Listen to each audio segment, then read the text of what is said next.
மருத்துவமனை ஊழியத்தை குறித்து நீங்கள் அறிந்து கொண்டீர்கள். தொடர்ந்து ஜெபியுங்கள், கர்த்தர் பெரிய காரியங்களை செய்வாராக. இப்பொழுதும் மத்தியில் இருக்கிற ஜார்ஜ் அங்கிள் வந்து ஜெபம் பண்ணுவோம்.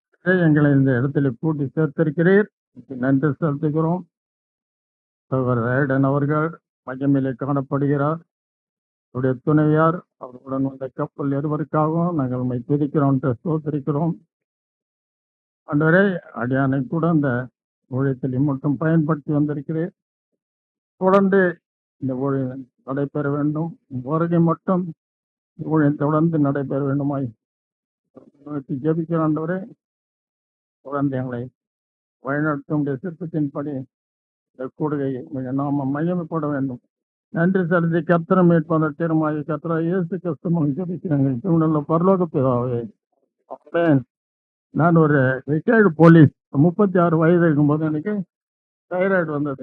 அநேக பரிசோதனைக்கு பிறகு எனக்கு ஆப்ரேஷன் செய்ய வேண்டும் என்று மருத்துவர் சொன்னார்கள்.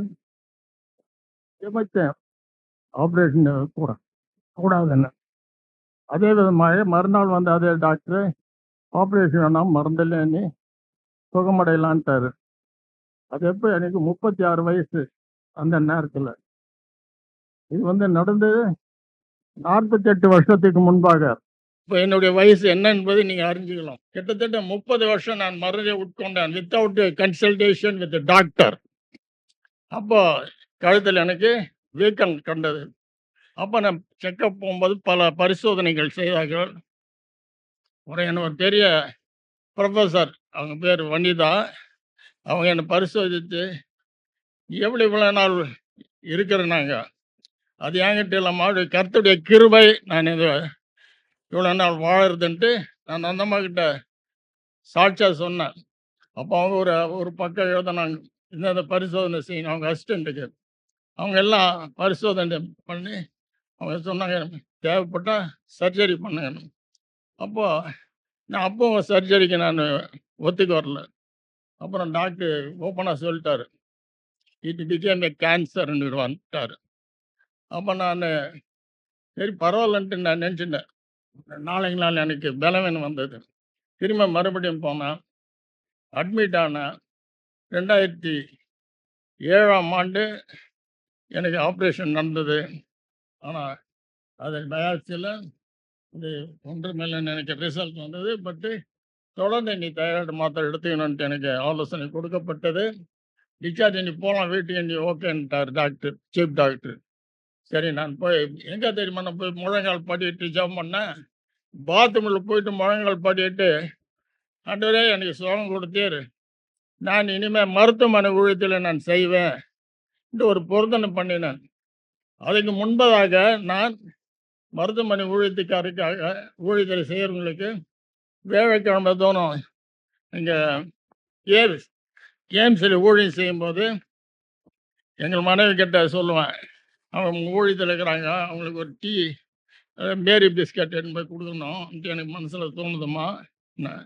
அவங்க ஒரு பிளாஸ்டிக்கில் டீ போட்டு கொடுப்பாங்க. நான் அந்த மேரி பிஸ்கட் போட்டு 5-5:30 மணிக்கு கேஎம்சியில் அந்த ஊழியத்துக்கு வந்தவங்க டீயை கொடுத்துட்டு வருவேன். அப்புறம் 2007 இந்த ஊழியத்தில் முழு நேரமாக தொடர்ந்து செய்து வந்து கொண்டு இருக்கிறோம். இப்பொழுதும் என்னுடைய வயதை நீங்கள் கணக்கு போட்டு இருப்பீங்க நான் நினைக்கிறேன். போன வருஷத்தில் ஒரு நாள் கில்கால் பாஸ்டர் என்று சொன்னால் நான் இளைப்பாற போகிறேன்னு.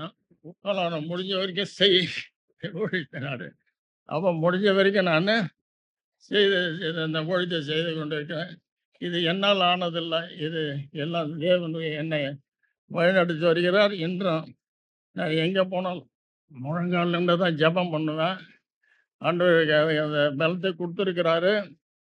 ஆண்டவர் ஒரு நண்பர் சொன்னார், அந்த முழங்காலிருந்து வேதத்தை ஒரு முறை படிச்சுன்னாரு. நான் இந்த வருஷம் ஆண்டவர் எனக்கு ஜீவனை கொடுத்தாருன்னா நானும் முழங்காலிருந்து இந்த வேதத்தை படிப்பேன்னார். இப்போ எனக்கு புதுசாக அதை விளங்குது. முழங்காலிருந்து படிக்கிற ஒரு நாள் குறிஞ்சது. இப்போ 2 சாமுவேல் புத்தகத்துக்கு வந்துட்டேன். அந்த ஜனவரி 1 ஆரம்பித்து இப்போ பிப்ரவரி 1 32வது நாள். தேவனாயா சொல்லுவார், வருஷத்தையும் மாதத்தை சொல்ல மாட்டார், ஒவ்வொரு நாள் அவர் எண்ணுவார். இது 2025 32வது நாள்னு சொல்லுவார்.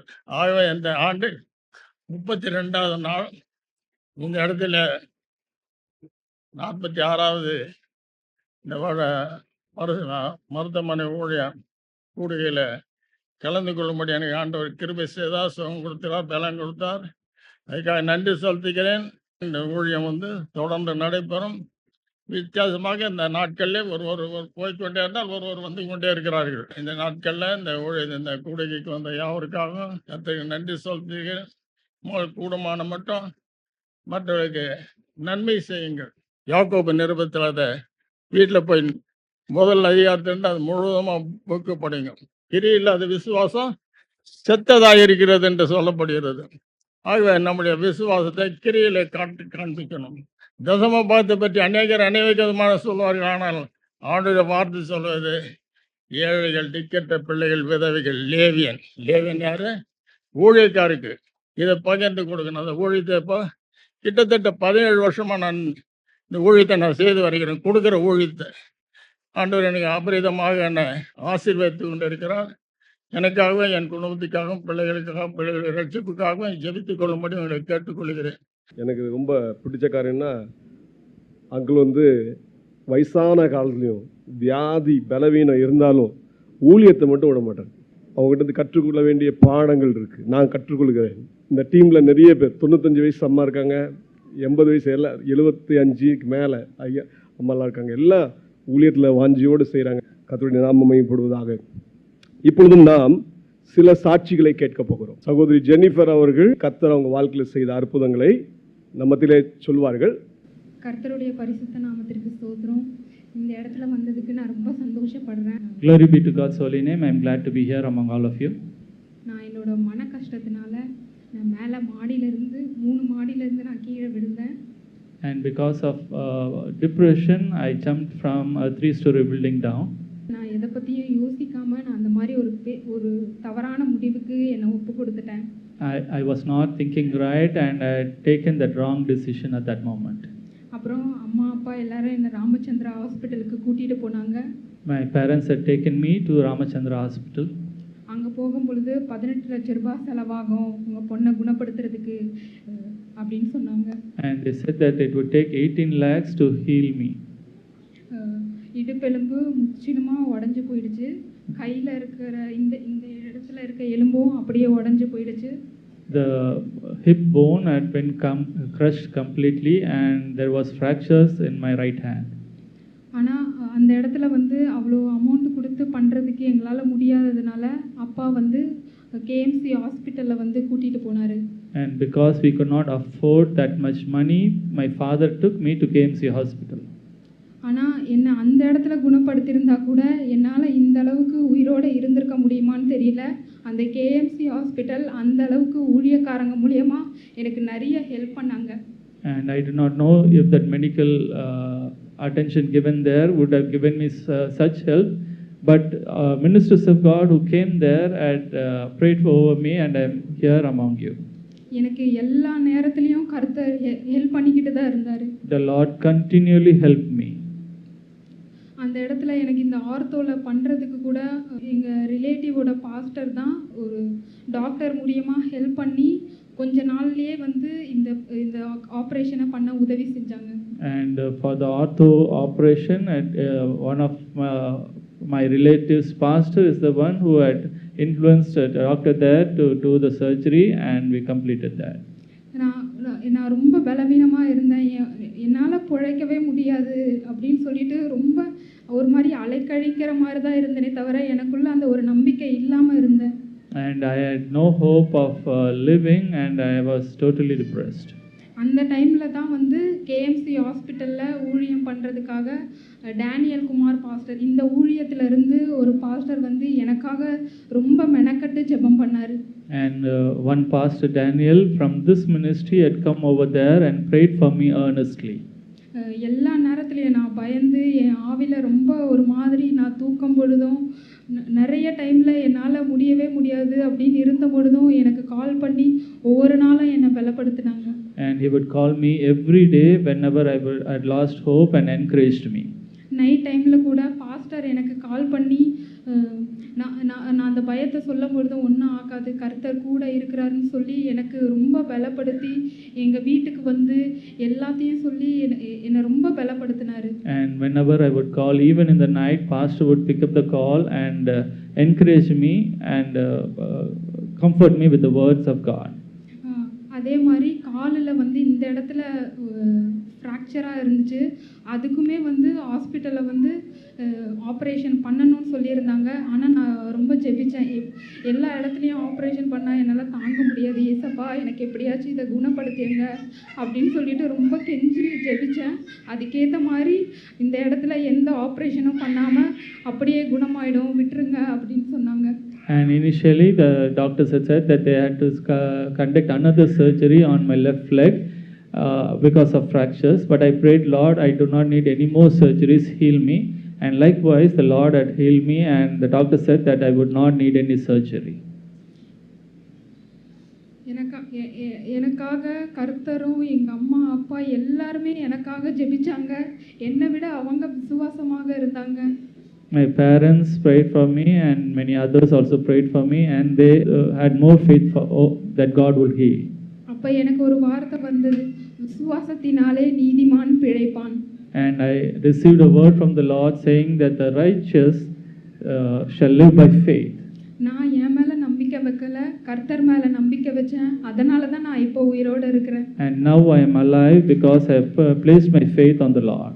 கர்த்தர் என்னை குறித்து ஒரு காரியம் வச்சிருக்கிறாரு, நீ எழுந்து வா மகளேன்னு சொல்லிட்டு அவருக்காக தான் நான் இப்போ உயிரோடு இருக்கிறேன். என் குடும்பத்துக்காக தான் நான் இப்போ உயிரோடு இருக்கிறேன். The Lord has a purpose over my life, and He said, "Arise, my child," and hence I am now alive for Him and for my family. கர்த்தர் கொடுத்த எல்லா காரியத்துக்காகவும் ரொம்ப நன்றி. I thank God for all His benefits. சகோதரி நகோமி அவர்கள் நமக்கு ஒரு சிறிய சாட்சியை அவர் கூறுவார்கள். என்னோட பேர் சொல்லியிருப்பாங்க. நாங்கள் வந்து இந்து குடும்பத்தில் இருக்கிறவங்க தான். அதனால் இந்து இதில் என்னை கல்யாணம் பண்ணி வச்சுட்டாங்க. 93 எனக்கு கல்யாணம் ஆச்சு. 94 என்னோட மகன் பிறந்து 3 மாதம் குழந்தையாக இருக்கும்போது I was from a Hindu background. I got married, and when my daughter was 3 years old, நான் அப்போ வந்து கோவத்தில் போயிட்டு ஒரு சில பிரச்சனையினால கிணத்துல விழுந்துட்டேன். and because of a fight in my family, I jumped into a well. அடிபட்டு இந்த வரைக்கும் 31 வருஷம் ஆகுது. And from that incident, it is now 31 years. அப்போது ஜிஹெச் ஹாஸ்பிட்டலில் தான் நான் அட்மிட் ஆகிருந்தேன். அப்போ என்னோட மகன் வந்து 3 மாதம் கை குழந்தை. At that time, my daughter was 3 months old when I was in GS hospital. அப்போது நம்ம இந்த ஊழியங்களை பற்றி எனக்கு எதுவும் தெரியாது. I did not know anything about this ministry. ஆனால் ஒரு சகோதரர் இங்கேருந்து அங்கே ஜிஹெச்சுக்கு வந்தாங்க. A brother from here had come over to GH to pray for the sick. சாகர நிலைமையில் இருந்தேன் நான். I was in a state where they had given me unto death. ஒரு சீட்டு கூட ஒட்டிட்டாங்க, சீஸ் டெத் அப்படின்னு. They had even put a notice that this her deathbed. Death அப்படின்னு. அதனால் ஒரு doctor கூட வந்து என்னை பார்க்கல.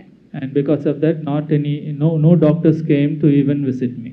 ஆனால் எல்லா மருத்துவருக்கும் மேலான மருத்துவர் யார்? நம்ம ஏசப்பா. But our Jesus is a doctor above all other doctors. அவர் என்னை வந்து கரம் பிடிச்சி கூப்பிட்டார். And He came and lifted me up. அவருடைய ஊழியங்களுக்காக அழைச்சிக்கிட்டார். And called me for His ministry. மரித்து போயிருந்தா எங்கே போயிருப்பேன்னு தெரியாது. I do not know if I had died at that time, where would I be? இன்னைக்கு உங்களெல்லாம் பார்க்க சிஸ்டர் அவங்கெல்லாம் என்னை பார்க்கலாம் வந்திருக்காங்க. எவ்வளோ பெரிய காரியங்களை அற்புதங்களை செய்திருக்காங்க. The Lord had performed a miracle there where I am now alive and looking at all of you, and there are people who come to even see me.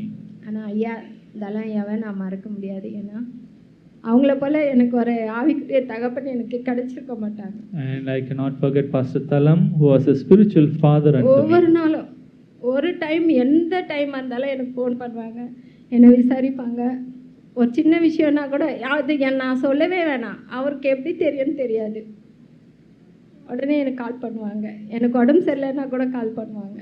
ஒவ்வொரு டைமும் கிட்டத்தட்ட எனக்கு தெரிஞ்சு என்னோட பையன் ஒரு 5 வயசுலேருந்து நான் இங்கே வந்துட்டுருக்கேன். And when my son was 5 years old, from that time onwards, I've been involved in this ministry. And Pastor Thalam, every time when I had a problem, I would not even inform him, but somehow he would come to know and he would call me and encourage me. அவங்க வந்து எனக்கு நிறைய help பண்ணியிருக்காங்க. என்னென்னா கர்த்தருடைய கிருபை. என்னென்னா நம்ம நினைப்போம் கைவிடப்பட்ட நிலைமையில் இருக்கோன்னு, ஆனால் அவங்க மூலிமா அந்த கையை தூக்கி விடுவாங்க. And whenever I thought that I was in a forsaken state, somehow the Lord would encourage me through him and give me words of comfort. ஒரு ஆண்டு விழா எந்த நேரம் இருந்தாலும் என்னோட மகனோட பிறந்த நாளை கூட ஞாபகம் வச்சுட்டு ஃபோன் பண்ணுவாங்க. காலையில் விடிய காலையிலே பண்ணுவாங்க. And even on my son's birthdays, every year that day morning he would call him and pray for him.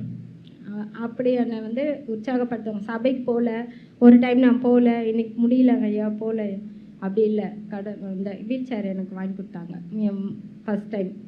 அது எவ்வளோ காசோ என்னவோ நான் சொல்லிட்டேன், ஐயா எனக்கு வீல் சேர் வேணும், அவ்வளோதான். அடுத்த செகண்ட் எனக்கு வீல் சேர் இங்கே வந்து நின்றுது. And the first time when I had no wheelchair, I told him, Pastor, I need a wheelchair, and immediately he bought me one. வந்த உடனே எனக்கு சொல்ல முடியாத ஒரு சந்தோஷம்.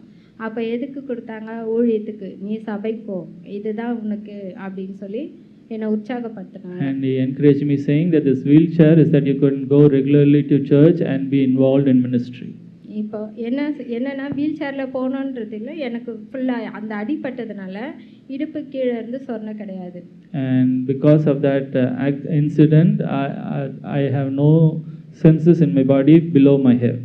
இதுலேயும் வந்து ஆண்டவர் வந்து ஐயா மூலமாகவும் இப்போ ஐயாவுடைய அவங்களும் எனக்கு வந்து இன்ன வரைக்கும் எந்த ஒரு பிரச்சனைனாலும் எனக்கு ஃபோன் பண்ணுவாங்க, விசாரிப்பாங்க, எதுவாக இருந்தாலும் ஜெபம் பண்ணுறாங்க. And after Pastor Thalam, his son Pastor Gilgal continues to comfort me through his praise and words of encouragement. அதுக்கப்புறம் நிறைய கஷ்டங்கள் உபத்திரவங்கள் அதுலேயும் ஆண்டவர் வந்து கைவிடாமல் காத்து வர்றாரு. And the Lord has not forsaken me through all the troubles and sufferings I have gone through. நான் வாடகை வீட்டில் இருந்தேன். இப்போ கவர்மெண்ட் மூலிமா ஒரு சொந்த வீடு ஆண்டவர் கொடுத்துருக்காரு. அதுக்கு ஐயாவும் எனக்கு வந்து கொஞ்சம் உதவி பண்ணியிருக்காங்க. அதுக்கு அந்த உதவி பெருசு. And I was in a rented house earlier, but now through the government I have got a own house, and Pastor Gilgal has also helped me in that process. இதெல்லாம் வந்து நான் நினச்சி பார்த்துருந்தா கிடச்சிருக்காது. And I did not even think about these blessings. இது கர்த்தர் கொடுத்த ஒரு ஆசீர்வாதம். This is a blessing from the Lord. இந்த ஊழியங்கள் மூலிமா அநேக அன்பான சகோதரங்க அம்மா எல்லாருமே எனக்கு வந்து அன்பாக கொடுத்துருக்காங்க. நான் மறித்து போயிருந்தா இந்த பாக்கியெல்லாம் எனக்கு கிடச்சிருக்காது. அதே போல் கர்த்தர் நல்லவர் என்பதை ருசித்து பாருங்கள், அவர் மேல் நம்பிக்கையாக இருக்கிற மனுஷன் பாக்கியவான். And I received a lot of love through people involved in this ministry. Oh, taste and see that the Lord is good. இந்த மருத்துவமனை ஊழியம் வந்து கொஞ்சம் இல்லை, அநேக ஆத்மாக்களை ரட்சிப்புக்குள்ளே கொண்டு வருது. And through this hospital ministry, there are a lot of people who have been saved. இது நிமித்தம் அநேக இன்னும் ஆத்மாக்களை ஆதாயப்படுத்தணும். And we need to continue this mission of salvation through this ministry continually. ஒரு பாவி மனம் திரும்பினா பரலோகத்தில் மிகுந்த சந்தோஷம் உண்டாயிருக்கும்னு சொன்னது போல் இன்னைக்கு எத்தனை பேர் மனம் திரும்பியிருக்காங்க. தற்கொலை முயற்சி இனி பண்ணக்கூடாதுன்ற எண்ணம் அநேகருக்கு வரணும். ஏன்னா கர்த்தர் நம்மளை வந்து காக்கிற தேவனாக இருக்கிறார். மரண பரியந்தமும் நம்மளை நடத்துறார். And through, when a sinner repents, there is a lot of joy in heaven. And through this ministry, when people are saved, there needs to be a lot more people who need to be saved, and people who have thoughts of suicide need to repent and come to the Lord. இப்போவும் நான் வந்து சபைக்கு போகிறேன். என்னோட ஊழியக்காரங்களும் என்னோட சகோதரங்க எல்லாமே வந்திருக்காங்க. And I now go to church regularly. My pastor is also here. அது காரணமே வந்து நம்ம ஐயா தான். என்னென்னா எனக்கு சொல்லுவாங்க, நீ ஏன் சபையை தேடி தேடி போகிற, உன்னை தேடி ஒன்று ஆண்டவர் கொடுப்பாரு, நீ வந்து கவலைப்பட, தேடு கிடைக்கும். And Pastor Gilgal encouraged me saying, why do you want to go seeking for a church? The church will come seeking for you, and the Lord will send you people. அப்படி எனக்கு ஒரு சபையும் கொடுத்துருக்காங்க. And likewise, the Lord has given me a church. அதனால் அந்த ஊழியக்காரங்களும் இங்கே வந்திருந்ததுனால எனக்கு ரொம்ப சந்தோஷம். I am happy that my pastor has also joined us today. எல்லாரையும் பார்க்க ஆண்டவர் கிருபை செய்தார். அதுக்காக நான் நன்றி சொல்கிறேன். I thank God for the life He has given me and that I am able to see all of you today. கர்த்தர் இந்த சாட்சி ஆசீர்வதிப்பார். May the Lord bless His testimony. கர்த்தருடைய பரிசுத்த நாமம் ஸ்தோத்திரம். என் பேர் Kalaiyarasi. Thanks to God. My name is Kalayarasi. நான் 1990 நான் ஜிஹெச்சில் admit ஆயிருந்தேன். In 1990, I was admitted in GH. அப்போ வந்து எனக்கு skin problem. I had a skin problem. உடல் முழுவதும் எனக்கு ஃபுல்லாக கொப்பளை மாதிரி வந்து புண்ணு ஆயிடுச்சு. And from head to foot, all through my body, there were blisters and it was sore. ரொம்ப ரொம்ப மன கஷ்டமாக இருந்தது. இருக்கிறத விட செத்து போகலாம், இந்த அவஸ்தை என்னால் தாங்க முடியல அப்படின்னு சொல்லிட்டு ஜெபம் பண்ணிட்டு, அப்போல்லாம் நான் இந்து தான். And at that time I was a Hindu. I was so depressed and I did not want to live anymore. அந்த டைமில் எங்கள் அப்பா வர இறந்துட்டாரு. And at that time my father had also passed away. அப்பா இறந்த பிறகு எனக்கு எல்லாமே ஏதோ போன மாதிரி ஆயிடுச்சு. ஏதோ யாருமே இல்லை எனக்கு. And at that time I thought that there was no one for me in this world. அப்போதான் ஆவிக்குரிய தகப்பன் தலம் ஐயா அவர் வந்து எனக்காக ஜெபம் பண்ணாங்க. And at that time our spiritual father Pastor Thalam had come over there and prayed for me. ஒரு வருஷம் 2 வருஷம் அல்ல, It is not just for 1 or 2 years. 29 வருஷமாக For 29 years நான் இந்த ஸ்கின் வியாதினால அவதிப்பட்டு இருந்தேன். I had suffered for 29 years with that skin problem. அப்போது எனக்கு ரொம்ப ரொம்ப அதிகமாக தான் இருந்தது. 2 மாதம் வீட்டில் இருப்பேன், 2 மாதம் ஹாஸ்பிட்டலில் And இருப்பேன். it would be like that I would be 2 months at home and 2 months I would be in the hospital. அப்படி சொல்லப்போனால் எனக்கு ஹாஸ்பிட்டல் தான் வீடாக இருந்தது. And I could even say that the hospital was my home. அப்புறம் என்னை சந்தித்து ஆவிக்குரிய தகப்பன் தலம் ஐயா அவர்கள் வந்து எனக்காக ஜெபம் பண்ணிகிட்டே போவார். And at that time Pastor Thalam would come often and pray for me. விசாரிப்பார். He would inquire about me. வீட்டுக்கும் வந்து எப்படிம்மா இருக்கிறேன்ட்டு மந்த்லி 1 day வந்து என்னை பார்ப்பாரு. And once a month he would also visit me at home and pray for me. அந்த age ஆகியும் கூட என்னை வந்து சந்தித்து எனக்கு ஒரு ஆறுதல் பேசுவார் தலைமையா. And even in his elderly age he would come home and comfort me with his words. எனக்கு படுக்க கூட முடியாது. எங்கள் அம்மாவுடைய புடவையை கிழிச்சு வேஷ்டி மாதிரி கட்டிப்பேன், ஒன்று போத்திப்பேன், முதுகில் போத்திப்பேன்.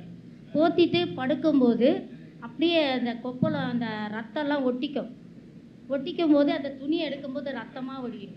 And my situations were so worse that I could not even wear some clothing. I would have my mother's saree wrapped over me, and when I lie down and wake up, because of the blisters, the clothing would be full of blood. என்னால் அந்த வலிகள் தாங்க முடியாமல் இருந்தது. And I could not bear the pain. நான் ஜெபிக்கும் போது எனக்கு அப்போ தான் பாஸ்டர் வந்து சொல்வார், நல்லா ஜெபம் பண்ணுமா, வசனத்தெல்லாம் வாசி, உனக்கு தெரிஞ்சதை பாட்டெல்லாம் பாடுமா, உனக்கு சரியாயிடும் அப்படின்ட்டு தலம் ஐயா அவர்கள் சொன்னார். And Pastor Thalam had come at that time and he said, continue to pray, read the Bible and even sing songs to the Lord will surely heal you. அப்போ 2015 எனக்கு பரிபூர்ண சுகத்தை கொடுத்தார் ஆண்டவர். And the Lord had given me perfect healing in 2015. இப்போதைக்கு எனக்கு ஜீவனை கொடுத்த ஆண்டவருக்கு எனக்கு 2வது உருமா எனக்கு ஜீவனை கொடுத்து இன்னைக்கு எல்லார் மத்தியிலும் சாட்சி சொல்ல வச்சிருக்காரு. And the Lord today has given me life so that I can stand among all of you and testify unto him. 2015 ஒரு பாட்டு ஒன்று கொடுத்தாரு. அப்போல்லாம் ரொம்ப வேதனையோடு தான் நான் பாட்டு எழுதினேன். And in 2015 the Lord gave me a song. I wrote this song when I was suffering. அந்த பாட்டு எழுதிய பிறகு அப்போ சொன்ன ஆண்டவரே, நான் ஆண்டவருக்குள்ள நான் இது பண்ணிப்பேன், எனக்கு இன்னுமே சரியாகலையே, எல்லாரும் என்னை கேள்வி கேட்குறாங்க, ஆண்டவருக்குள்ள இருக்கும்போது உனக்கு ஏன் அந்த இன்னும் சரியாகலை என்று கேள்விகள். And I was conversing with the Lord saying, Lord, I am in you and everyone is questioning me, why are you not yet healed? வரவங்களாம் நீ இறந்துடுவ, உனக்கு ரொம்ப அதிகமாக இருக்குது அப்படின்ட்டு என் நம்பிக்கை இல்லாத போது எனக்கு நிறைய பேர் சொல்லிட்டு இருந்தாங்க. And there were people who would often come and speak words of discouragement saying that you will die soon. என் நிலைமை வந்து தலையில் கூட இருந்தது. தலையில் கொப்பளம், கையில் கொப்பளம், காலில் அடியில் கொப்பளம், நடக்க முடியாது. And I had boils on my head, in my palm and in the sole of the feet. I could not walk. அப்போ சொல்லும்போது எனக்கு ஆண்டவர் ஒருத்தர் இருக்கிறாரு எனக்கு தெரியுது. ஆனால் ஆண்டவர் இந்த கேள்விக்கு என்னால் பதில் சொல்ல முடியாது, நீங்கள் தான்ப்பா எனக்கு சொல்லணும், நீ ஆண்டவர் நீ என்னோட இருந்தேன்னா எனக்கு சுகத்தை கொடுக்கணும் அப்படின்னு சொல்லிட்டு ஆண்டவர்கிட்ட கேட்டேன். I said to the Lord, I know that you are there, but I am not able to answer these people. I know that you can heal me. You need to heal me now. என் கண்ணால் நான் பார்க்கணும் நீங்கள் சுகம் கொடுக்குறத அப்படின்ட்டு. And I need to see with my eyes that I have received your healing. நீங்கள் இன்னைக்கு இப்போ எனக்கு ஒரு அற்புதத்தை நீங்கள் செய்ய போகிறீங்க, நான் விசுவாசிக்கிறேன் அப்படின்னு. And I said, Lord, you are a living God and I believe for a miracle today. 2015 பரிபூர்ண சுகத்தை ஆண்டவர் கொடுத்தாரு. அதே மாதிரி நான் டாக்டராண்ட கூட நான் போய் பார்க்கல ஹாஸ்பிட்டலில். இது 10 வருஷம் ஆகுது. எனக்கு என்ன தான் பிரச்சனை வந்தாலும் அன்றைக்கி 2015 எனக்கு சுகத்தை கொடுத்த ஏசப்பா இன்றைக்கி இன்ன வரைக்கும் நான் ஹாஸ்பிட்டல் போகாத அளவுக்கு என்னை வைத்து இருக்கிறார். அதுக்காக In நான் 2015, the Lord had given me complete healing, and from that day onwards, for the past 10 years, I have not gone to the hospital for anything. The Lord heals me every day. கர்த்தருக்கு கோடாகோடி ஸ்தோத்திரம் சொல்கிறேன்.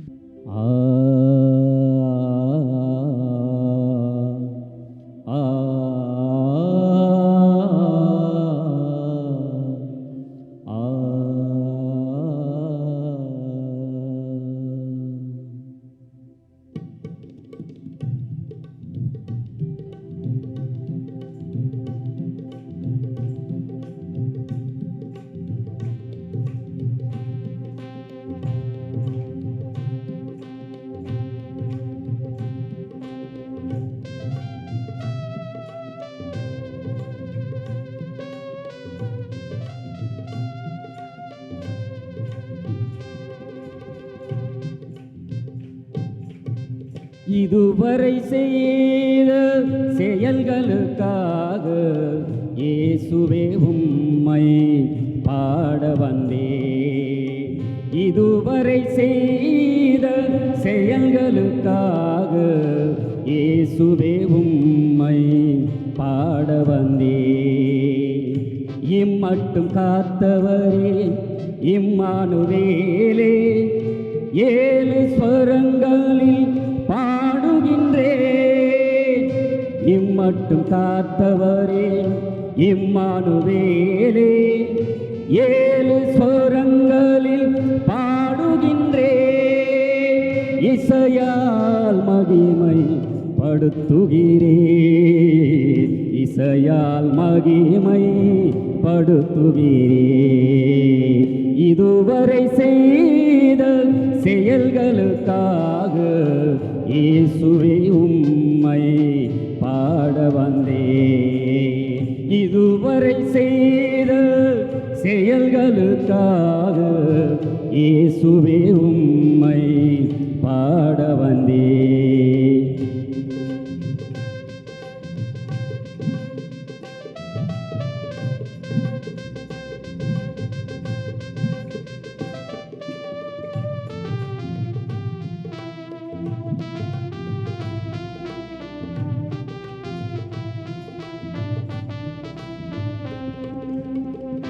என்னில் நன்மை இல்லாதிருந்தும் ஏனோ என்னை தெரிந்து கொண்டே. சாச சாச சச கம கம தனி தனி கம தனி தனி தனி கம தனி சா பாப்ப பாப்ப பப்ப மாம மாம மம கம கம தனி தனி கம தனி சா நீ நீ நீ நீ நீ நீ நீ நீ நீ சாச சாச சச கம கம கம தனி சா கம தனி சா கம தனி தனி தனி தனி தனி கம தனி தனி தனி சா. என்னில் நன்மை இல்லாதிருந்தும் ஏனோ என்னை தெரிந்து கொண்டே. ஏழை நாவெனில் பாடிடும் ஒரு தோனி ஆ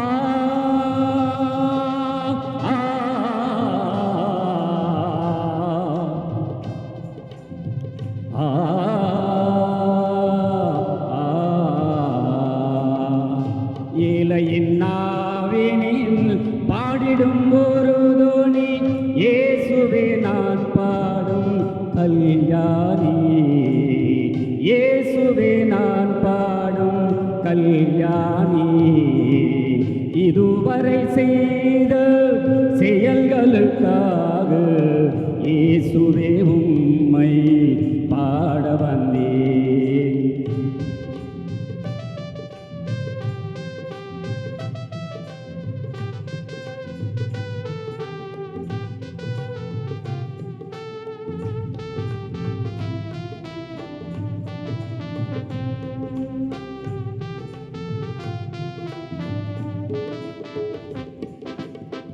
இரண்டு மூன்று பேர்கள் நடுவில் இருப்பேனென்று சொன்னவரே. காக gama gama gama dani dani gama dani dani dani gama dani sa papa papa papa mama mama mama gama gama dani dani gama dani sa ni ni ni ni ni ni ni ni ni ni ni sa sa sa sa sa sa gama gama gama dani sa gama dani sa gama dani dani dani gama dani dani dani sa இரண்டு மூன்று பேர்கள் நடுவில் இருப்பேன் என்று சொன்னவரே ஏழை நாவினில் பாடிடும் ஒரு தோடி ஆ ஆ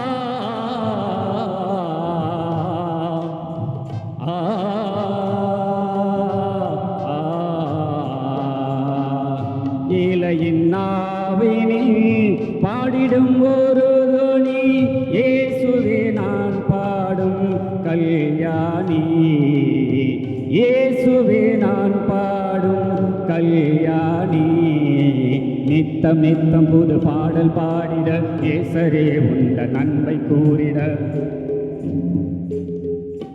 கெட்டாவி நெடு தூரம் ஓடிட பாட்டு பாடுவேன் தாவீதை போல்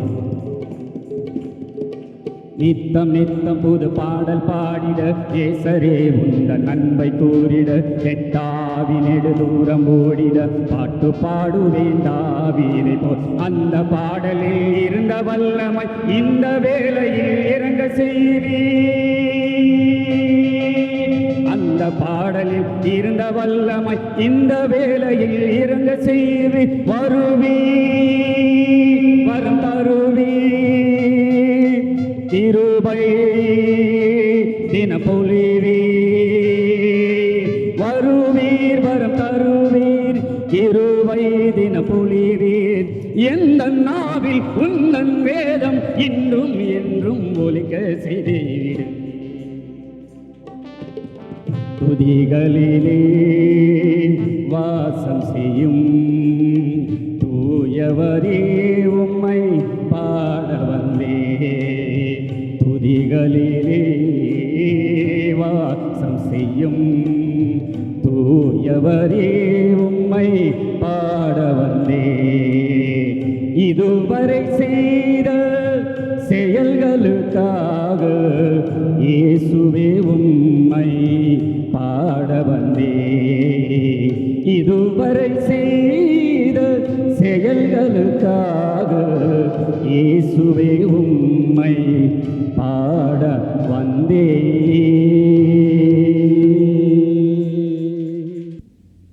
கர்த்தருடைய நாமத்துக்கு பரிசுத்த ஸ்தோத்திரம். Glory be to God's holy name. என் பேர் Kanchana. My name is Kanchana. Ayanavaram பகுதியிலேருந்து வந்திருக்கேன். I come from Ainavaram region. ஒரு 11 வயசு இருக்கும்பொழுது பார்த்தீங்கன்னா என்னோட left leg When I was 11 years old, in my left leg, ஒரு நாள் பார்த்தீங்கன்னா தூங்கி எழும்பும்போது ஃபீவர் இருந்தது. and when I woke up, I had fever, இந்த லெஃப்ட் லெக் பார்த்தீங்கன்னா ரொம்ப பல்ஜாக இருந்தது. and the left leg had bulged. அப்போ எங்கள் அப்பா வந்து ஐசிஎஃப்ல ஒர்க் பண்ணிட்டு இருந்தனால ஐசிஎஃப் ஹாஸ்பிட்டல் எடுத்துகிட்டு போனாங்க. Because my father was working in ICF, he took me to ICF hospital. So அவங்க என்னென்னா ஹார்ட்டில் ப்ராப்ளம் இருந்தால் இந்த மாதிரி எங்கன்னா ஸ்வெல்லிங் இருக்கும். And they said that because there is a problem in the heart, this leg has swollen. So அங்கே சில ட்ரீட்மெண்ட்லாம் கொடுத்தாங்க. And they gave me some treatment. அப்போ ஹார்ட்டில் ஒன்றும் ப்ராப்ளம் இல்லை அப்படின்னு சொல்லிட்டாங்க. And then they said there is no problem in the heart. இது என்னன்றது எங்களுக்கு தெரியல. And they could not diagnose the reason for the bulging. So நாங்கள் வேலூர் சிஎம்சிக்கு அனுப்புகிறோம் அப்படின்னு சொல்லிட்டு ரெஃபர் பண்ணாங்க. And they referred us to another hospital at Vellore called CMC. அப்போ நான் அங்கே போகும்பொழுது என்னென்னா இந்த கேஸ் வந்து ஒரு complicated case. And when we went there, they said that this is a complicated case. வேர்ல்டில் பார்த்தீங்கன்னா ஒரு 10லேருந்து 15 பேருக்கு தான் இந்த மாதிரி ஒரு இது இருக்கும் அப்படின்னு சொன்னாங்க. And they said this is so rare that only 10 or 15 people in the world will have at a moment. அப்போ டாக்டர்ஸ் என்னென்னா எங்கள் அப்பாட்ட சொன்னது, நாங்கள் ஓப்பன் பண்ணி பார்ப்போம், எதனா பாசிபிலிட்டி இருந்தால் செய்வோம், இல்லைன்னா நாங்கள் அப்படியே க்ளோஸ் பண்ணிடுவோம் அப்படின்னாங்க. And the doctor said that we can cut it open and look for a solution, but if we don't find anything, we will just stitch it up. So open பண்ணாங்க, 18 மணி நேரம் operation நடந்தது. அப்போ டாக்டருங்க என்ன சொன்னாங்க அப்படின்னா, நமக்கு ரொம்ப இந்த முடி சைஸில் வந்து வெயின்ஸ் அங்கே வந்து ஒரு லட்சக்கணக்கில் அப்படி சிக்கி இருக்கு. ஸோ அதனால் வந்து பிளட் சர்க்குலேஷன் நிறைய பார்ட்டுக்கு சரியாக போகலை அப்படின்னாங்க. And they opened the leg and the surgery went for 18 hours. And the doctor said that the veins were so thin, like as thin as a hair, and there were so many veins that were entangled. And because of that, blood was not circulating to many parts of the body. So அந்த operation பண்ண அந்த ஒரு காயம் பார்த்திங்கன்னா எனக்கு ஆறாமே இருந்தது. And the sore, because of the surgery, did not heal for a long time. அதுக்கப்புறம் நாங்கள் சென்னைக்கு வந்துட்டோம். சென்னை வந்ததுக்கப்புறம் அந்த wound ஹீல் ஆகாததுனால நான் திரும்ப ரயில்வே ஹாஸ்பிட்டல் போனேன். And we came back to Chennai, and because the wound did not heal, I went to the railway hospital. So railway hospital வந்ததுக்கப்புறம் அங்கேயும் நிறைய எனக்கு சர்ஜரிஸ் பண்ணாங்க. அதுக்கப்புறம் அவங்களும் வந்து என்னை கைவிட்டுட்டாங்க. And there were many other surgeries that were operated on me after that, and after multiple surgeries the doctors forsook me. அங்கே பார்த்தீங்கன்னா எனக்கு அப்போலோலேருந்து விஜயாலேருந்தெல்லாம் டாக்டர்ஸ் வருவாங்க, எனக்கு ட்ரீட்மெண்ட் கொடுப்பாங்க. ஆனால் எந்த ட்ரீட்மெண்ட்டும் எனக்கு வந்து சரியாகலை.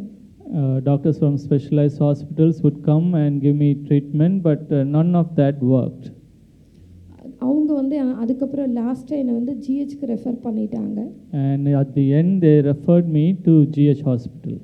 நான் ஜிஹெச்க்கு வந்ததுக்கப்புறம் அங்கே எனக்கு ஒரு சர்ஜரி பண்ணாங்க. அந்த சர்ஜரிக்கு அப்புறம் பார்த்தீங்கன்னா நான் வந்து ஒரு 3 வருஷம் கம்ப்ளீட்டாக எனக்கு நடை இல்லாமல் போயிடுச்சு. And they had done a surgery there, and after that surgery I could not walk for 3.5 years. So எல்லாமே எனக்கு வந்து அந்த பெட்டில் தான் இருந்தது. And all activities that I had to do was there on the bed.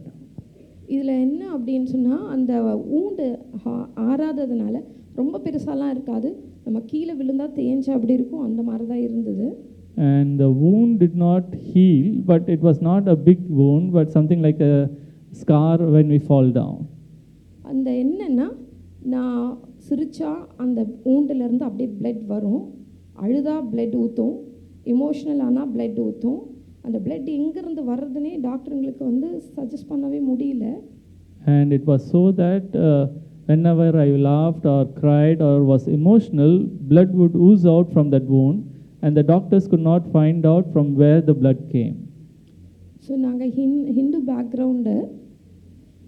I was from a Hindu background. So இந்த மாதிரி சுச்சுவேஷனில் நான் வந்து ஹாஸ்பிட்டல் மினிஸ்ட்ரி இங்கேருந்து அப்பா அப்பா வந்து எவ்ரி டியூஸ்டே அண்ட் சாட்டர்டேஸில் வருவாங்க. And at that time, Pastor Thalam from this ministry came there every Tuesday and Saturday. So அவங்க வந்து மத்தியான நேரத்தில் அந்த 3 மணிக்கு அப்படி வருவாங்க, எல்லாருக்கும் ப்ரே பண்ணுவாங்க. And he would come around 3 p.m. in the afternoon and pray for everyone. அவர் கையில் வந்து பைபிள் வச்சுருப்பாங்க. ஆனால் அந்த நேரத்தில் எனக்கு அது பைபிள்ன்றது தெரியாது, ஒரு கருப்பு புக்கு வச்சுருக்காருன்னு தான் எனக்கு தெரியும். And at that time he would have Bible in his hand, but I did not even know that it was a Bible. I thought he had a black book in his hand. அப்போ எல்லாருக்கும் பண்ண வரும்போது எனக்கு என்னென்னா அந்த ஹிந்து பேக்ரவுண்ட்லேருந்து வந்ததுனால ஆண்டவரை பற்றி தெரியாததுனால அப்பாவுக்கு இப்படின்னு சொல்லிடுவேன், அவர் நெக்ஸ்ட் பெட்டுக்கு போயிடுவாங்க.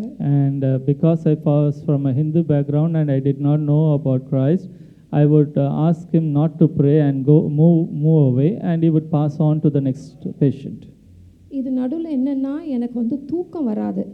4 months once அந்த மாதிரி தான் நான் தூங்குவேன். நான் தூங்கும் பொழுது பார்த்தீங்கன்னா எனக்கு நிறைய பிளட் லாஸ்ன்றதுனால அப்போ ஒரு கையில் பிளட் ஏற்றுவாங்க, ஒரு கையில் ட்ரிப் போயிட்டுருக்கும், ஒரு மாதிரி அன்கான்ஷியஸ் ஸ்டேஜில் தான் நான் இருந்தேன். And there was a time where I could not sleep for even 4 months. Only once in 4 months I was able to sleep, because when I slept, blood would continually ooze out from my wounds, and hence they would be injecting blood on one side all the time, and drips on the other side. I was almost always in a half conscious state. இந்த மாதிரி நேரத்தில் தான் அப்பா வந்து pray பண்ணும்போது அப்பாக்கிட்ட நானே வந்து சொன்னேன், அப்போ அந்த கையில் இருக்க புக்கு தரீங்களா அப்படின்னு சொல்லிட்டு. And one time when Pastor had come, I had asked him whether he would give me that black book. அப்போ அப்பா எனக்கு அந்த புக்கு தந்தாங்க. எனக்கு அது என்னன்னு தெரியாது. எனக்கு ப்ரே பண்ணிட்டு போனாங்க. And he gave me that black book and prayed over me. அப்போ அவர் சொன்ன ஒரே ஒரு வார்த்தை, இயேசுவின் ரத்தம் ஜெயம். And the one word he said to me was, the blood of Jesus will give victory. So அந்த வார்த்தை மட்டும்தான் எனக்கு அந்த நேரத்தில் தெரியும். And that is the only phrase I knew at that moment. அப்போ நான் அந்த அப்பா போனதுக்கப்புறம் நான் அந்த பைபிள் பிரித்து பார்த்தேன். ஆதியாகமம், ஜெனிசஸ் ஃபஸ்ட் இது. எனக்கு அப்போ அது தெரியாது. ஸோ அது படிச்சுட்டு செகண்ட் இதுக்கு போகும்பொழுது பார்த்திங்கன்னா என்ன அறியாமே என்னுடைய மார்பகத்தில் பைபிள் வச்சுட்டு நான் தூங்கிட்டேன். And after Pastor left the place, I opened the Bible and started to read Genesis chapter 1. And when I had come to chapter 2, without me even knowing, I had placed the Bible on my chest and had slept off. அப்போ அன்னைக்கே பார்த்தீங்கன்னா ஒரு 8:30 மணிக்கு நான் கண் விழிச்சேன். என்னை சுற்றி எல்லாரும் உட்காந்துருந்தாங்க. ரொம்ப ஆச்சரியமாக பார்த்தாங்க. ஏன்னா அன்னைக்கே தூங்கி அன்னைக்கே எழுந்துன்ற மாதிரி. And in the night at 8:30, I woke up and everyone was there around me with astonishment, wondering how I woke up on the same day. இந்த மாதிரி இருக்கும்போது அப்போ நான் நினச்சேன், ஸோ இதுக்குள்ளே ஏதோ ஒரு விஷயம் இருக்குது. And then I realized that there was something special about this book. அப்போ நான் தொடர்ந்து அந்த பைபிள் வாசித்தேன். ஆனால் என்னன்னு எனக்கு தெரியாது. அப்பா என்னை வந்து பார்த்துட்டு, சரி பைபிள் இருக்கட்டுமா, நான் அடுத்த நாள் வருவேன், செவ்வாய்க்கிழமை வரும்போது நான் வாங்கிக்கிறேன் அப்படின்ட்டு போயிட்டாங்க. And I did not know anything about the Bible, but I continued to read it. And Pastor had said that next Tuesday when I come, I'll collect the Bible. So இந்த மாதிரி இருக்கும்பொழுது தான் என்னமோ என்னுடைய இருதயத்தில் யாரோ எழுந்து நீ நட அப்படின்னு சொன்ன மாதிரி ஒரு ஃபீல்.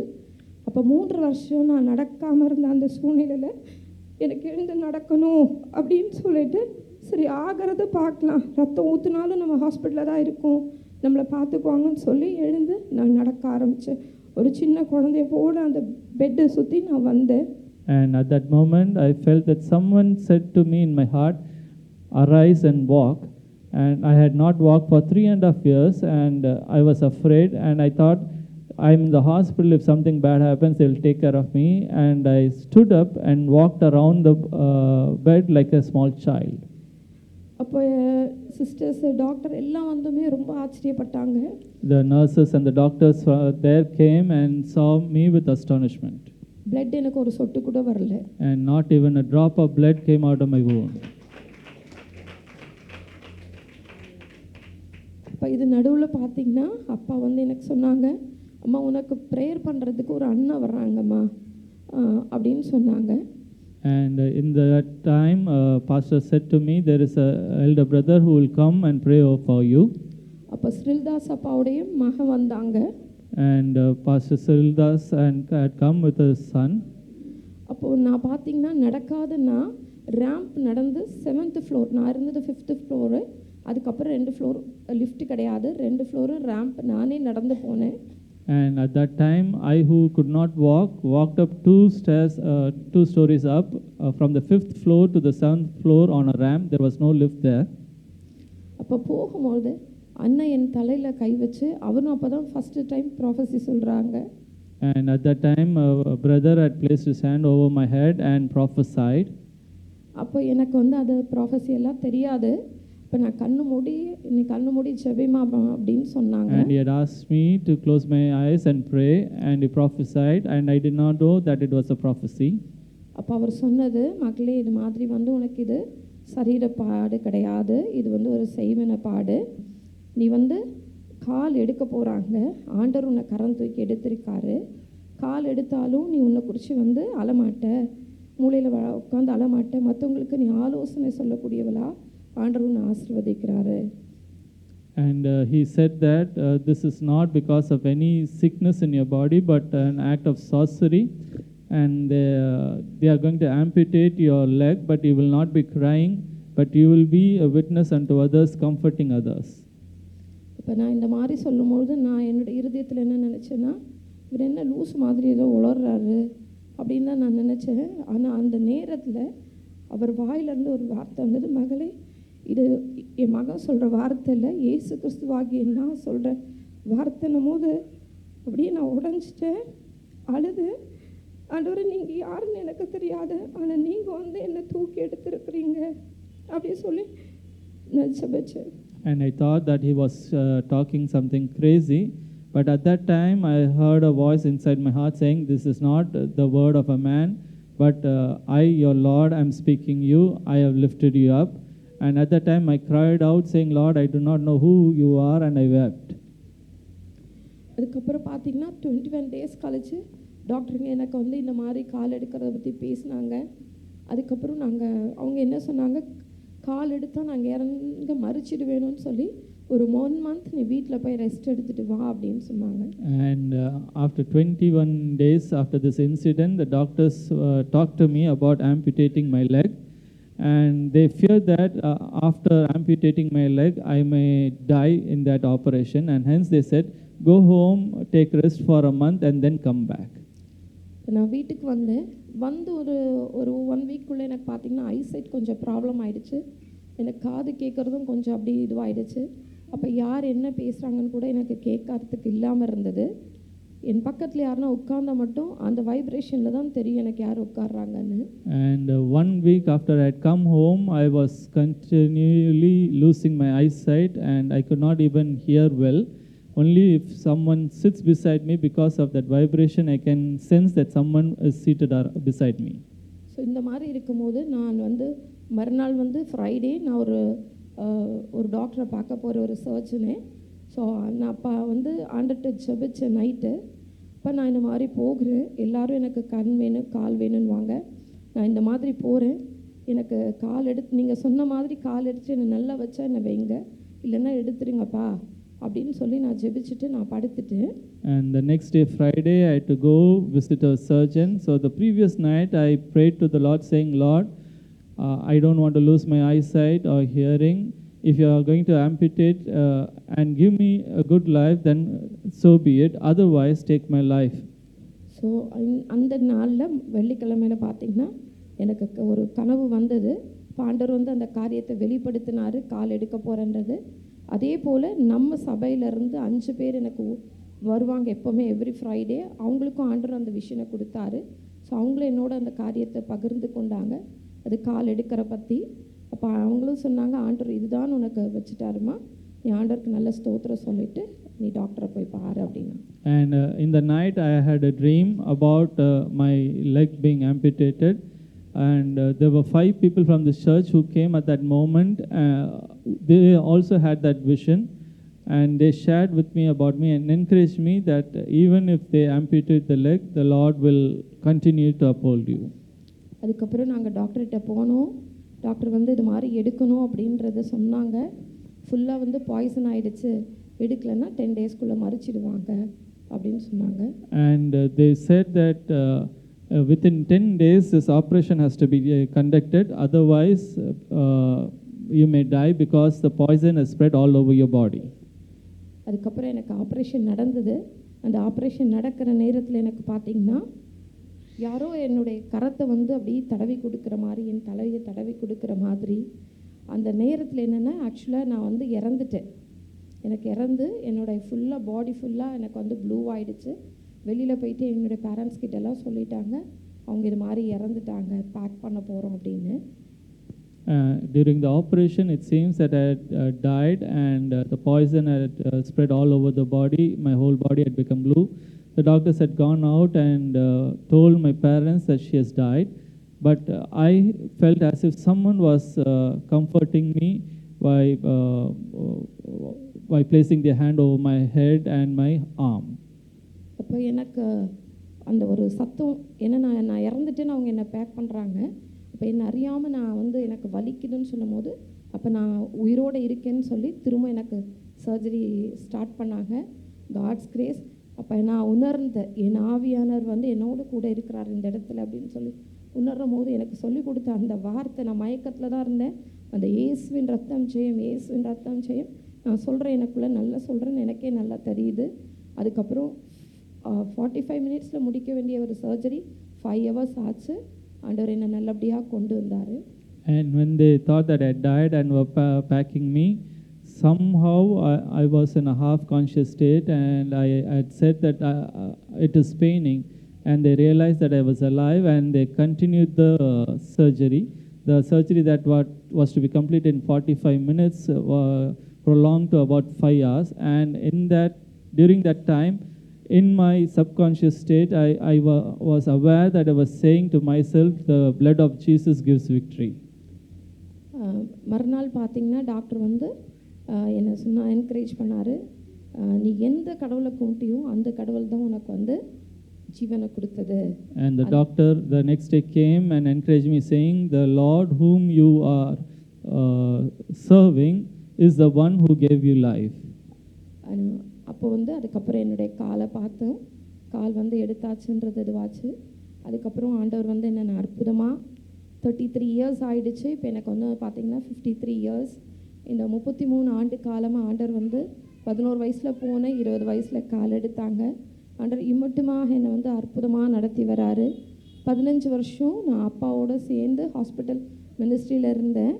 எனக்கு எவ்ரி சண்டேஸ் மந்த்லி ட்வைஸ் பார்த்திங்கன்னா 2 சண்டேஸ் அந்த மாதிரி இங்கே அம்பத்தூர்லேருந்து எனக்காக அப்பா அங்கே வந்து எனக்கு ஐநாவரி பகுதியில் இருக்க பெரிஃபரல் ஹாஸ்பிட்டலில் ஊழியம் செய்கிறதுக்கு எனக்கு பெரிய ஒத்தாசையாக இருந்தாங்க. And it is now 33 years after the surgery. I had the sickness at 11 and I got my leg amputated at the age of 20. And by the grace of God, for 15 years I had been involved in this hospital ministry. Pastor Thalam would come every week and take me to this hospital ministry. அப்பாவுக்கு அப்புறம் பார்த்திங்கன்னா அண்ணன் pastor நகில்கால் அண்ணா இப்போ எங்களை take over பண்ணியிருக்காரு. இந்த மினிஸ்ட்ரிக்கு வந்து நான் ரொம்ப நன்றி கடன் பட்டிருக்கேன். ஏன்னா அங்கங்கே பார்த்திங்கன்னா சில பேர் எடுப்பாங்க, ஆத்மா ஆதாயம் செஞ்சுட்டு அதுக்கப்புறம் அவங்க எங்கே இருக்காங்கன்னு கூட தெரியாது. ஆனால் ஸ்டில் நோன்னு பார்த்திங்கன்னா அப்பாவுக்கு அப்புறம் அண்ணா எல்லாரையும் டேக் ஓவர் எடுத்து இப்படி அற்புதமாக நடத்தி வர அந்த காரியத்துக்காக ஆண்டவருக்கு நன்றி சொல்கிறேன். இன்றைக்கு ஜீவனோடு கூட எல்லாரையும் பார்க்கும்படியாக என் தேவன் செய்த எல்லா நன்மைகளுக்காக நான் நன்றி செலுத்துகிறேன். And there are many ministries that share the gospel, but after that do not take care of the people who are saved. But this ministry has continued to follow people, and after Pastor Thalam, Pastor Gilgal has continued to do that work fervently. அல்லேலூயா. நல்ல சாட்சி நம்ம கேட்டோம். Brother Peter Murugan அவங்ககிட்ட கொடுங்க. என்னுடைய பேர் Peter Murugan, என்னுடைய wife பேர் Joyce. My name is Peter Elvin, that's my wife there. நான் வந்து கேஎம்சி ஹாஸ்பிட்டலில் ஒரு 5 மாதமாக ஆப்ரேஷன் பண்ணுறதுக்கு பெட்டில் படுத்திருந்தேன். And I was there in KMC Hospital, admitted for 5 months, awaiting a surgery. 3 மாதமாக டாக்டர் வந்து பார்த்துட்டு போகிறாங்க. அவங்களுக்கே என்னென்னு தெரியல, இவங்க என்ன தான் பண்ணலாம் ஏது பண்ணலாம் அப்படின்னு. And for 3 months they were doing performing many procedures trying to diagnose what was wrong with me. ஆண்டவர்கிட்ட ஜெபம் பண்ணேன், ஆண்டவரே எனக்கு என்ன தான் ஆண்டவரே, நான் 3 மாதமாக ஹாஸ்பிட்டலே இருக்கிறேன், எனக்கு யார் ஆண்டவரே, என்னோடய தேவைகள்லாம் எப்படி ஆண்டவர் சந்திக்கிறார் நீங்கள் ஆண்டவர்கிட்ட நான் ரொம்ப ஜெபம் பண்ணுவேன். என் மனைவி ரொம்ப ஜெபம் பண்ணுவாங்க எனக்காக. And I would pray a lot saying, Lord, why am I here for 3 months? How will my family be taken care of? என்ன ஆண்டவரே ரொம்ப நாள் தள்ளி போகிறீங்களா ஆண்டவரே, எனக்கு ஏதாவது ஒரு காரியத்தை நீங்கள் சொல்லுங்கள் ஆண்டவரே அப்படின்னு கேட்டேன். And I was very worried about the delay and I asked Lord, give me a solution here. உடனே டாக்டர் என்ன சொன்னா போல், உனக்கு வந்து ஃபாரின்லேருந்து ஒரு கருவி ஒன்று வருது, உனக்காகவே ஸ்பெஷலாக நாங்கள் இறக்கியிருக்கோம், அது என்னதான் உனக்கு சர்ஜரி பண்ண முடியும், இங்கே வந்து எந்த ஹாஸ்பிட்டலையும் இல்லை, எல்லா ஹாஸ்பிட்டலில் கேட்டு பார்த்துட்டேன் எங்கேயுமே இல்லை அப்படின்னு சொன்னா போல். And there is an equipment that is coming from a foreign country, and only with that we can perform the surgery. It is not found anywhere here.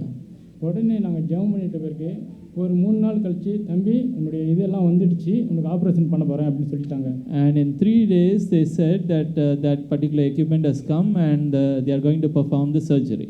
Night 10 மணிக்கு எனக்கு வந்து ஒரு கையெழுத்து வாங்குறாங்க. At 10 o'clock in the night they took my signature.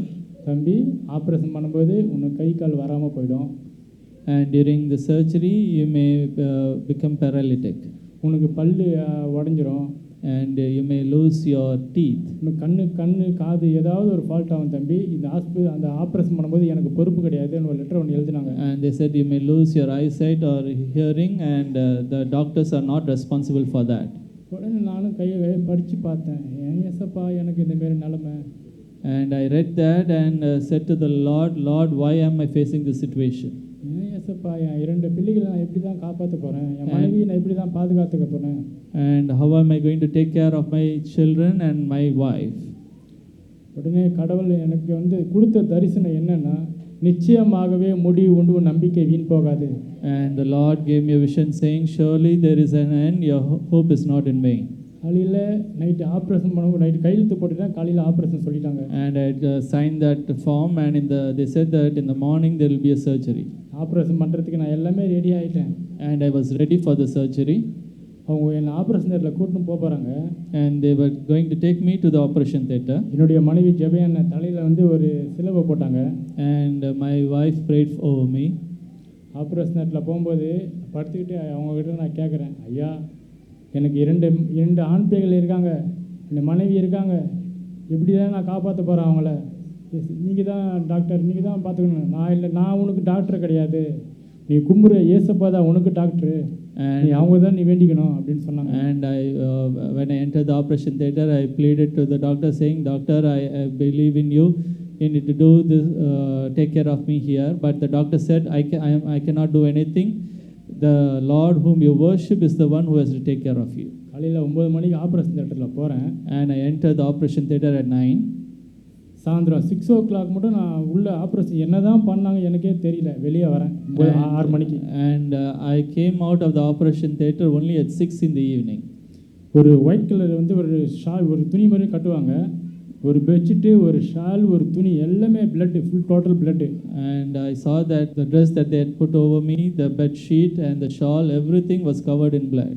அந்த operation பண்ணும்போது கூட லைட்டாக கண் இமையில் என்னென்ன பண்ணுறது எல்லாம் என் தலையில் மூளைக்கு வந்து அப்படியே, ஏசப்பா நீங்கள் பேசுங்க, ஏசப்பா சோத்திரம், ஏசப்பா சோத்திரம், ஏசப்பா ஏசப்பா ஒன்று எப்போ துதித்து கொண்டே இருப்பேன் நான்.